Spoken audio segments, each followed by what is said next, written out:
মাগরিবের আযান হবে, সংক্ষিপ্ত বক্তব্য শেষ করে আমরা নামাজের স্থগিত করব।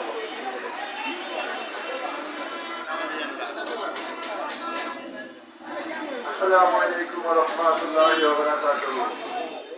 আমরা সকলে কি ইনশাআল্লাহ ভালো আছি?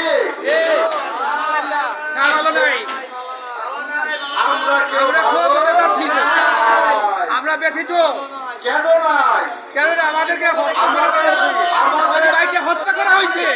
আমাদের আমার চোখের সামনে হত্যা করা হয়েছে। আমার চোখের সামনে হত্যা করা হয়েছে। শাহপরানে হত্যা করা হয়েছে। আমার চোখের সামনে হত্যা করা হয়েছে। আমি 7 তারিখে গেছি শাহপরান বাবার গ্রুপ কাশারি করতে। আমার চোখের সামনে 4টার সময় হত্যা করা হয়েছে। আমি চোখের দায়িত্ব দেখছি। আমি কিছু করতে পারি নাই। আমি আমার দরবার থেকে ছিলাম, আমি কনসাল দরবারে ছিলাম, আমি অন্ধকারে ছিলাম, আমি কিছু করতে পারি না। আমি সবাই দেখছি আর কাঁদছি, আমি কিছু করতে পারি না।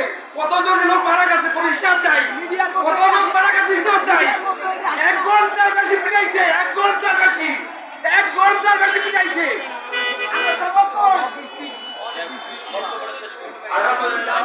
সব মাদ্রাসা ছাত্র কমসে কম 300 ছাত্র আইসে পরে, 300 ছাত্র আইসে পরে সব মাদ্রাসা ছাত্র আমার স্বয়ং চোখে দেখা।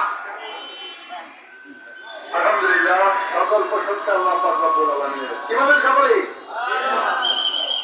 আমরা আজ রাজপথে কেন নেমেছি? আমাদের কিছু বুঝতে হবে, কিছু জানতে হবে। কেন? হ্যালো, মাইকেল ধর্মান্ত। কেন আমরা অলিয়াল্লাহকে ভালোবাসি? কি বলেন সবাই? আমাদের দোষ একটাই, সেটা হলো এই বাংলার জমিনে অলি আউলিয়াগণ এসেছে, তাদেরকে মহব্বত করি, তাদেরকে ভালোবাসি, পাঁচমাতাদেরকে ভালোবাসি। কি বলেন সকলে? এই জন্য আজ আমাদের প্রতি নির্যাতন, আমাদের পাগলদের প্রতি জুলুম, আমাদের পাগলদের অত্যাচার করা হয়েছে, তাদেরকে চুল কেটে দেওয়া হয়েছে, তাদেরকে মারধর করা হয়েছে। কিন্তু আজকে আমি জানতে চাই বর্তমান অন্তর্বর্তীকালীন সরকারের কাছে, আপনারা বর্তমান এখনো আপনারা ঘুমিয়ে আছে বাংলাদেশে, ঘুম থেকে আপনাদেরকে কেউ জাগাতে পারছে না। কিন্তু কেন, কিসের ঘুম আপনাদের?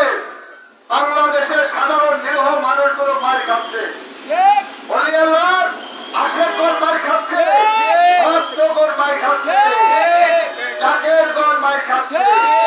বাংলাদেশের প্রায়টি জেলা থেকে বাজারের প্রতি আক্রমণ করা হয়েছে, বাজারকে ভাঙচুর করা হয়েছে। কিন্তু কেন? আমরা এর জবাব চাই, আমরা এর বিচার চাই।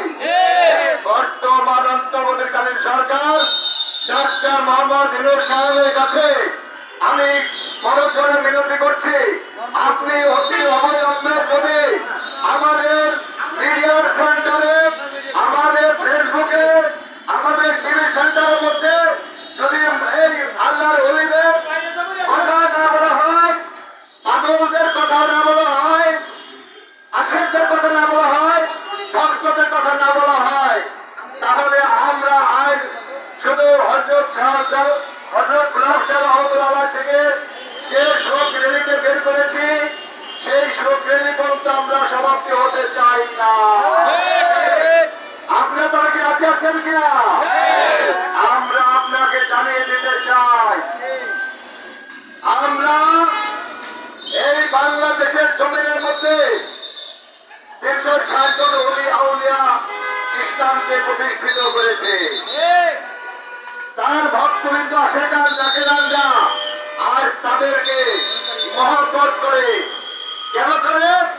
আল্লাহ ওলিদেরকে, আল্লাহ হলো ওলিদের বন্ধু, ওলি হলো আল্লাহর বন্ধু। এই জন্য আমরা সবাই ওলিদেরকে মহব্বত করি, তাদেরকে ভালোবাসি। এই মহব্বতে আমরা রাজপথে নেমেছি। আমরা সিংহাসন চাইতে চাই না, আমরা বাংলাদেশের সরকার হতে চাই না, আমরা বাংলাদেশের এমপি হতে চাই না, আমরা বাংলাদেশে কোন সচিব হয়ে আশা করি না। আমরা কাউকে ক্ষমতায় বসাতে চাই। আপনারা শুনে রাখেন, বাংলাদেশের মধ্যে যে সমস্ত অরাজকতা তাণ্ডব লীলা ঘটতেছে প্রতিনিয়ত এবং চলমান আছে, বিদ্যমান, কিন্তু কেন আপনারা ঘুমিয়ে আছেন? এটা কেন টিভির মধ্যে, টিভি চ্যানেলের মধ্যে আমরা দেখতে পাচ্ছি না? কেন জানতে পারছি না? কারণ কি? আমরা জবাব চাই। বর্তমান অন্তর্বর্তীকালীন সরকারের কাছে জবাব চাই।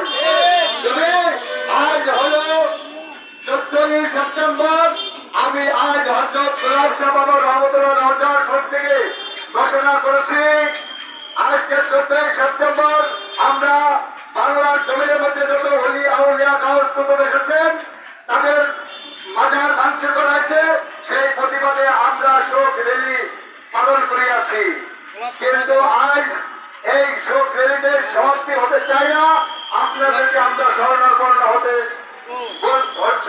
হয়ে বলতে চাই, আপনি অতি অবিলম্বে এই তাণ্ডব লীলা খেলা বন্ধ করুন। আর যদি না পারেন তাহলে সরকারের গতি ছাড়ুন।